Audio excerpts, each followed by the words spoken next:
साथियों, हम लोगों के बीच में बात करने के लिए माननीय अरविंद कच्छप जी हैं, जो कि हमारे छत्तीसगढ़ में सबसे ज़्यादा विख्यात हैं और सामाजिक लड़ाई के लिए जाने जाते हैं। आज हम लोगों के बीच में बातचीत करने के लिए उपस्थित हैं। मैं सबसे पहले माननीय अरविंद कच्छप जी का हमारे चैनल में हार्दिक स्वागत करता हूँ।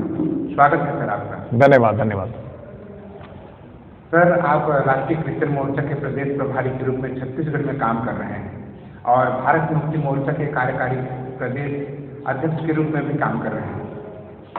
तो मैं आपसे ये जानना चाहता हूँ सर, अभी 30 तारीख को जो ज्ञापन होने वाला है वो राष्ट्रीय क्रिश्चियन मोर्चा के बैनर तले होने वाला है। तो ये किन किन मुद्दों पर ये ज्ञापन होने वाला है, थोड़ा सा हमें बताने का कष्ट करें। 30 तारीख को जो राष्ट्रीय क्रिश्चियन मोर्चा के द्वारा ज्ञापन सौंपने का जो तैयारी चल रहा है, ये पहले तो मैं बता दूं कि राष्ट्रीय क्रिश्चियन मोर्चा वामसे भारत मुक्ति मोर्चा का एक विंग है और वामन मेश्राम साहब ने ईसाइयों को, मूल निवासी ईसाइयों को संगठन में जोड़ने के लिए इस संगठन का निर्माण किया है और हम सभी इस संगठन में काम कर रहे हैं। तो राष्ट्रीय क्रिश्चियन मोर्चा के द्वारा 30 जनवरी को, अभी 30 जनवरी 2025 को ज्ञापन सौंपा जाएगा और भारत के सभी राज्यों में, सभी जिला मुख्यालयों में कलेक्टर के माध्यम से राष्ट्रपति के नाम से ज्ञापन सौंपा जाएगा। ये जग जाहिर है कि भारत में जो मूल निवासी ईसाई हैं, आरएसएस और इनसे संबंधित जो भी संगठन हैं, उनके द्वारा हर दिन कहीं न कहीं प्रताड़ित हो रहे हैं।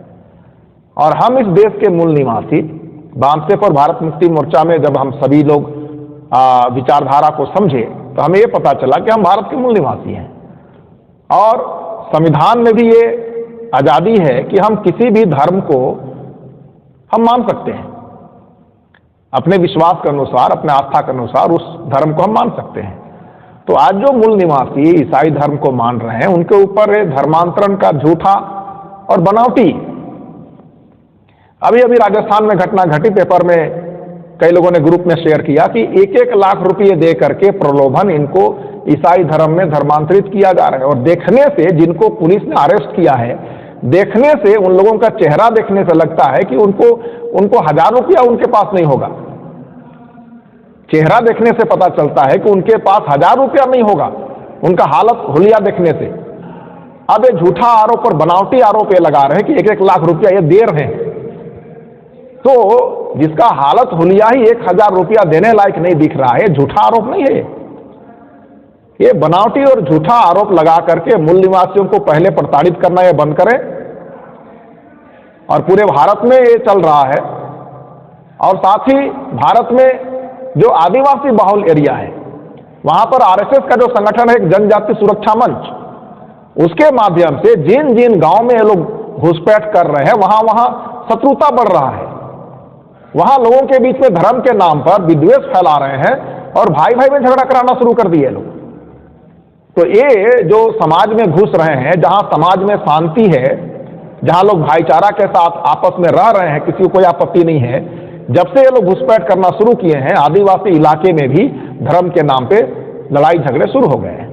तो हम इन्हीं मुद्दों को लेकर के पूरे भारत के सभी जिलों में राष्ट्रीय क्रिश्चियन मोर्चा के बैनर तले हम ज्ञापन सौंपने वाले हैं, जिसमें भारत मुक्ति मोर्चा, राष्ट्रीय आदिवासी एकता परिषद, राष्ट्रीय पिछड़ा वर्ग मोर्चा, राष्ट्रीय मुस्लिम मोर्चा के सभी लोगों का समर्थन हमें प्राप्त हो रहा है। और हरेक जिला में ये हरेक संगठन के लोग राष्ट्रीय क्रिश्चियन मोर्चा के लोगों का सहयोग करेंगे और हम सभी लोग भारत के हरेक जिला में ज्ञापन सौंपेंगे राष्ट्रपति के नाम से। और हम लोग ये मांग कर रहे हैं कि ये जो आरएसएस और संबंधित संगठनों के द्वारा जो आदिवासी इलाकों में या मूल निवासियों के ऊपर जो धर्म के नाम पर झूठा और मनगढ़ंत कहानी बना बनाकर ये जो हमारे लोगों को प्रताड़ित कर रहे हैं, तत्काल बंद होना चाहिए। यदि बंद नहीं होगा तो हम सभी मिलकर के इस पर आगे की आंदोलन की रणनीति पर विचार करेंगे। और हम भारत के मूल निवासी हैं, भारत देश हमारा है, हम भारत के लोग हैं, हम भारत के मूल निवासी हैं और भारत के मूल निवासियों के ऊपर धर्म के नाम पर और झूठा प्रोपेगेंडा करके ये जो अत्याचार और अन्याय किया जा रहा है, ये कहीं भी संविधान, किसी भी रूप में संविधान के पक्ष में नहीं है, संविधान के विरोध में है, संविधान विरोधी है। और यदि संविधान का विरोध या संविधान विरोधी कृत्य लोग कर रहे हैं तो इनको संविधान के आधार पर इस बात को कहा जा सकता है कि संविधान को मानने वाले लोग नहीं है, इसका मतलब संविधान द्रोही है ये लोग। तो जैसा कि पूरे देश में देखा जा रहा है, जहाँ पर SC ST OBC के लोग किसी धर्म को मानते हैं तो उन्हें धर्म मानने से रोका जा रहा है, ये पहली है। दूसरा घटना ये देखा जा रहा है कि जहाँ पर हमारे क्रिश्चियन समुदाय के लोग अपने घरों में या अपने चर्चेस में अगर प्रार्थना करते हैं तो उनको भी RSS बजरंग दल के द्वारा उनके चर्चेस से उनके घरों पे घुस करके मारा पीटा जा रहा है। इस संबंध में आप क्या कहेंगे? ये अभी नहीं, परंतु ये बहुत सालों से चल रहा है।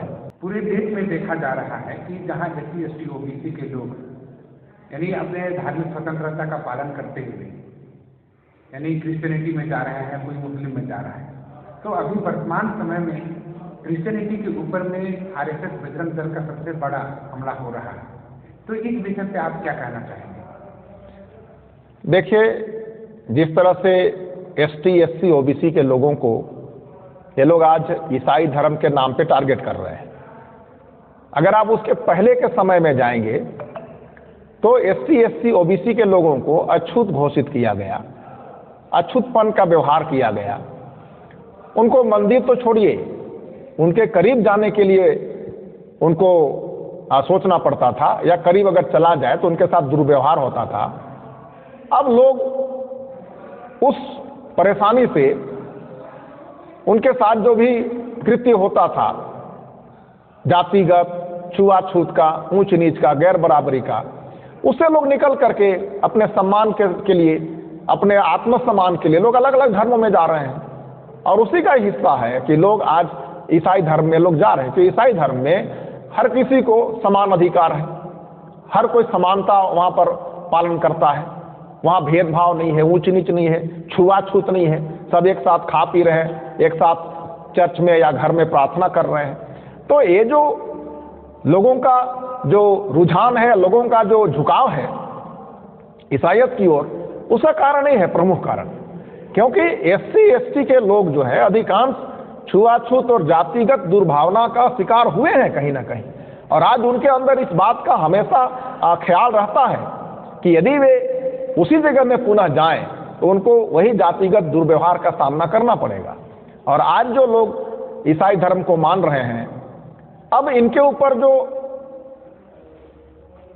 दुर्व्यवहार करने का कार्यक्रम चलाया जा रहा है, उसके पीछे कारण यह है, मैं जो समझता हूं कि या तो इनको गुलाम समझा जाता है कि ये गुलाम रहें, इनको शिक्षा ना मिले, इनको कुछ भी करने को ना मिले, क्योंकि पेपर में छपे हुए बहुत सारे बातें ऐसे सबूत के तौर पर हैं कि आदिवासियों का जो विकास हुआ या आदिवासी आज जो उन्नति की वो शिक्षा की वजह से किए। तो ये शिक्षा से दूर रखने का एक षड्यंत्र भी हो सकता है कि लोग शिक्षा की ओर न जा करके धर्मांतता की ओर जाएं और उनके कब्जे में रहें, उनके गुलाम रहें, ताकि ये जो आदिवासी जो उन्नति कर रहे हैं, बढ़ रहे हैं, ये रुक जाए। मैं ऐसा सोचता हूँ। तो अभी ये लोग जो प्रोपेगेंडा कर रहे हैं, धर्म स्वतंत्रता अधिनियम 1968 का पूरे तरफ प्रचार प्रसार कर रहे हैं, क्या इस अधिनियम के तहत कोई भी व्यक्ति स्वतंत्रता पूर्वक अपने घरों में, अपने जहाँ वो प्रार्थना करता है या विनती करता है, वहाँ पर वो प्रार्थना नहीं कर सकता है? क्या ऐसा लिखा है उनके अधिनियम में? धार्मिक स्वतंत्रता का अधिनियम जो इन्होंने पारित किया, उसमें ये संविधान को ध्यान में रखते हुए पालन करना चाहिए। अगर वो संविधान के खिलाफ में जाकर के अधिनियम पारित किया होगा तो उसकी प्रति देखनी पड़ेगी। और किसी को भी प्रार्थना करने से, पूजा पाठ करने से, नमाज पढ़ने से नहीं रोका जाना चाहिए और नहीं रोका जा सकता है। ये संविधान के अंदर ये मूल अधिकार है, मौलिक अधिकार है, फंडामेंटल राइट्स है, उसको वायलेशन नहीं किया जा सकता है। परंतु कई राज्यों में धार्मिक स्वतंत्रता के अधिनियम जो पारित किए गए हैं, उसकी आड़ में लोगों को प्रताड़ित किया जा रहा है। और किसी भी रूप में, जहां पर वहां पर जिसे लिखा है कि प्रलोभन दे करके, है ना, खास करके प्रलोभन का बात किया गया है, तो प्रलोभन दे करके किसी का धर्मांतरण नहीं किया जा सकता। कोई भी व्यक्ति किसी का प्रलोभन देकर के धर्मांतरण नहीं कर सकता है। जब तक व्यक्ति का आस्था नहीं होगा, वो क्यों उस धर्म को मानेगा? धर्म तो आस्था से, मन से, दिल से जुड़ा हुआ मामला है। तो वहां पर जो भी धार्मिक स्वतंत्रता का अधिकार का जो अधिनियम की जो आप बात कर रहे हैं, वहां पर ये कतई ऐसा नहीं हो सकता है कि उस धर्म के में ऐसा लिखा होगा या उस कानून में लिखा होगा कि कोई घर में प्रार्थना नहीं कर सकता है। चाहे घर में प्रार्थना करना हो, उसकी आस्था है, घर में प्रार्थना करेगा, वो कर सकता है। लेकिन यहाँ पर जो आज़ादी मिली है, कहीं ना कहीं इसको रोकने का, और जो भी संगठन है आरएसएस और उनके जो संबंधित संगठन है, उनको लगता है कि लोग उनके कब्जे से, उनके गुलामी से लोग निकल रहे हैं, और इसीलिए शायद इनके अंदर जो भी है शासन सत्ता में बैठ करके ये सारे प्रोपेगेंडा चला रहे हैं।